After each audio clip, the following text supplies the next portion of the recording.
পীর সাহেবের ফু সম্পর্কে আপনাদের ধারণাই নাই।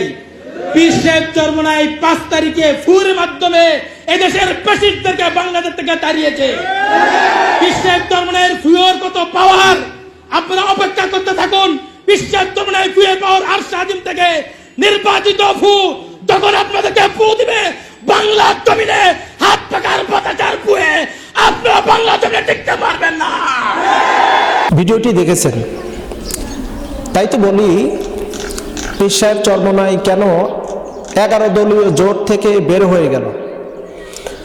আমরা এই ভিডিওটা দেখে অবাক হয়ে গেছি যে 300 আসনে পীর সাহেব চরমোনাই নির্বাচন করবে তার হাত পাকা প্রতীক নিয়ে, এবং পীর সাহেবের ফুৎকারে এই 300 আসনে বিজয়ী হবে।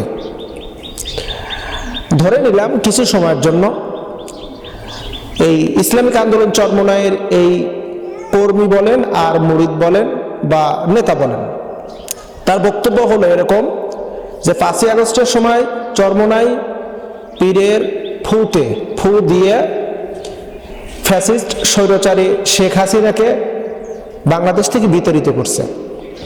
এবার নতুন চমক হবে, 300 আসনের হাত পাকা প্রতীকে নির্বাচন করে পীর সাহেব ফু দিবে, আর সেই ফুটা আসবে কোথা থেকে? আরশে আজিম থেকে ফুর শক্তি আসবে, এসে ইসলামিক আন্দোলন চরমোনাইকে বিজয়ী করবে। এই জন্য পীর সাহেব চরমোনাই 11 দলীয় জোট থেকে বের হয়ে তিনি 300 আসনে নির্বাচন করবেন। এরকম একটি ভিডিও সামাজিক গণযোগাযোগের মাধ্যম দিয়ে ভাইরাল হয়ে গেছে। আসলে মূলত বিষয়টা হলো পীর সাহেব চরমোনাই বা ইসলামিক আন্দোলন চরমোনাই 11 দলীয় জোট থেকে বের হয়ে গেল কেন? আমরা লক্ষ্য করে দেখতে পাচ্ছি যে তারা এ কথাটা বলতেছে যে আমরা ইসলামী সমমানার সমস্ত দলগুলো জোট হয়েছিলাম এই উদ্দেশ্যে যে আমরা ইসলামী হুকুমত প্রতিষ্ঠিত করব, ইসলামী শরিয়া ভিত্তিক সমাজ ব্যবস্থা পরিচালনা করব। যখন বাংলাদেশ জামাত ইসলামের কেন্দ্রীয় আমির ডক্টর শফিকুর রহমান তিনি তার বক্তব্য বলেছেন যে ইসলামী শরিয়া ভিত্তিক রাষ্ট্র পরিচালনা নয়, বরং কল্যাণকর একটি রাষ্ট্র গঠন করব। এরকম কথা নাকি কেন্দ্রীয় আমির ডক্টর শফিকুর রহমান বলেছেন, যার কারণে তারা দল থেকে বের হয়ে আলাদা এককভাবে 300 আসনে নির্বাচন করবে। মূলত কাহিনী কি, আসল ঘটনা কি, কোন কারণে পীর সাহেব চরমোনাই তার দল নিয়ে এই 11 দল থেকে বের হয়ে আলাদা নির্বাচন করার প্রস্তুতি নিয়েছে? মূলত কাহিনী কি? আমরা যে বিষয়টা অবগত হয়েছি, 11 দলীয় জোটের একটা জোটবদ্ধ নির্বাচন বা ওয়ান বক্স পলিসি যেটা আমরা জানতে পেরেছি, তার মাধ্যমে নির্বাচন হবে। সমস্ত ইসলামী ঘরানার দলগুলো একত্র হয়ে এক বাক্সে ভোট নেবে, এটাই ছিল হলো জোটের মূল উদ্দেশ্য। কিন্তু বিচ্ছিন্ন হওয়ার কারণ কি, বের হয়ে যাওয়ার কারণ কি? বের হয়ে যাওয়ার আসল কারণ যেটা আমরা জানতে পেরেছি, চরমোনাই ইসলামিক আন্দোলনের পক্ষ থেকে দাবি করা হয়েছিল তাদেরকে 100 আসন দেওয়া হোক, 100 আসনে নির্বাচনের অনুমতি দেওয়া হোক। তারা এই কথাটাও উত্থাপন করেছিল যে আমাদের এ ক্যাটাগরি 143টা আসন আছে, এ ক্যাটাগরি, যেখানে 143টা আসনেই বিজয়ী হতে পারবে হাত পাকা প্রতীকে। অতএব সেখান থেকে আমরা 100টা আসন আমাকে দিতে হবে, এটা ছিল তাদের দাবি। এই দাবি যথাযথ পূরণ হয়নি। জোট থেকে তাদের নির্ধারণ করে দেওয়া হয় 35টা আসন, পরবর্তীতে দেওয়া হয় 40টা, পরবর্তীতে দেওয়া হয় 45টা। কিন্তু তারাও এতে সন্তুষ্ট নয়। সন্তুষ্ট না থাকার কারণে তারা এই জোট থেকে বের হয়ে গেছে। বের হয়ে এখন কোন অজুহাত উপস্থাপন করতে হবে? কারণ জাতিতে বুঝে গেছে, জাতির মাঝে স্পষ্ট হয়ে গেছে যে আসন সমঝোতার বন্টন ঠিকমতো চাহিদা মোতাবেক না পাওয়ার কারণে চরমোনাই ইসলামিক আন্দোলন তারা জোট থেকে বের হয়ে গেছে।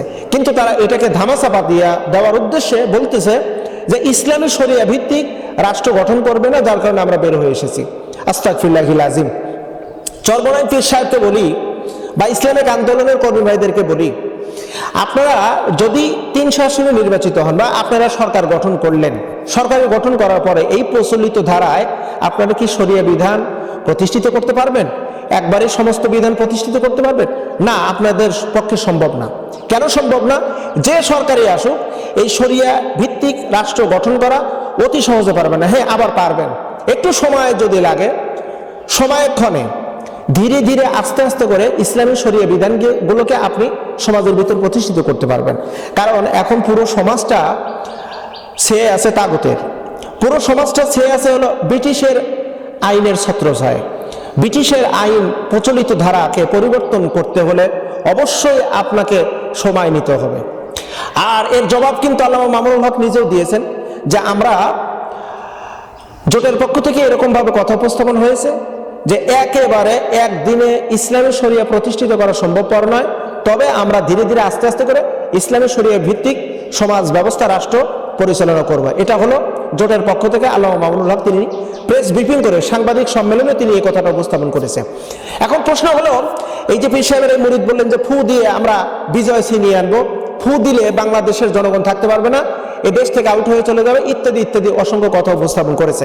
আসলে ফুর কথাটা বাদ দিয়ে দেন। আসলে নির্বাচন এটা কিন্তু কোনো ওহির সাহায্যের মাধ্যম দিয়ে আপনাকে নির্বাচনে বিজয়ী হওয়ার সম্ভাবনা নেই। কি জন্য? কথাটা খুবই সেন্সিটিভ, খুবই গুরুত্বপূর্ণ। আগে আপনাকে অংশগ্রহণ করতে হবে। আপনি যদি আল্লাহ পাকের পক্ষ থেকে বিজয় ছিনিয়ে নিতে চান, তাহলে অবশ্যই আপনাকে আল্লাহর দেওয়া বিধান মোতাবেক আপনাকে ওই ময়দানে উপস্থিত হতে হবে এবং নিয়মতান্ত্রিকভাবে আপনাকে অগ্রসর হতে হবে। তাহলে আল্লাহ সুবহানাহু ওয়া তাআলা আপনাকে বিজয় দান করবেন। এই ব্যাপারে কোরআনুল কারীমের অসংখ্য আয়াত, বিশ্বনবীর হাদিস থেকে আমরা এটাই কিন্তু পেয়েছি। এখন নির্বাচন মুখের বিষয় নয়, নির্বাচন মুখ দিয়ে বললেই বিজয় ছিনিয়ে আসবে তা কিন্তু না। নির্বাচন একটি সেন্সিটিভ বিষয়। মনের মানুষের ভালোবাসা একটা প্রতিফল। আপনি মানুষকে কতটুকু ভালোবেসেছেন, কতটুকু ভালোবাসা আপনি সংগ্রহ করেছেন, এই বিষয়টা যদি আপনি একত্রকরণ করে যদি আপনি মানুষের ভালোবাসার সফলতায় যদি আপনি উত্তীর্ণ হতে পারেন, তাহলে আপনার নির্বাচন সার্থকতা। চরমনাই ইসলামিক আন্দোলন 11 দলীয় জোট থেকে বের হয়ে কতটা ভুল করেছে এটা ভাষায় প্রকাশ করার মতো না। কতটা ভুল করেছে, যে ভুলের কতটুকু সীমারেখা তারা বুঝতে পারবে। 300 আসনে নির্বাচন দিয়েছে, 268টা আসনে তারা আসন বন্টন করেছে, তারা নির্বাচন করবে। নির্বাচন খুবই সেন্সিটিভ বিষয়। আর এই যে জোট থেকে বের হয়ে গেছে, জোট থেকে বের হয়ে গেছে, ছত্রভঙ্গ হয়েছে। কারণ আল্লাহ সুবহানাহু ওয়া তাআলা বলেছেন তোমরা ঐক্যবদ্ধ হও, আল্লাহ রুজুকে ধারণ করো। আল্লাহ না করুক, তার এই ছত্রভঙ্গের কারণে যদি ইসলামের বিজয় না আসে, অন পলিসি বক্স যেই নীতিমালা তৈরি করেছিল, এই নীতিমালা থেকে চরমনাই পীর সাহেব তার দল নিয়ে বের হয়ে চলে গেছে। এর কারণে যদি বিজয় না আসে, এর দায়ভার পুরোটাই ইসলামিক আন্দোলন চরমনাইকে নিতে হবে, পুরোটাই এর দায়ভার নিতে হবে।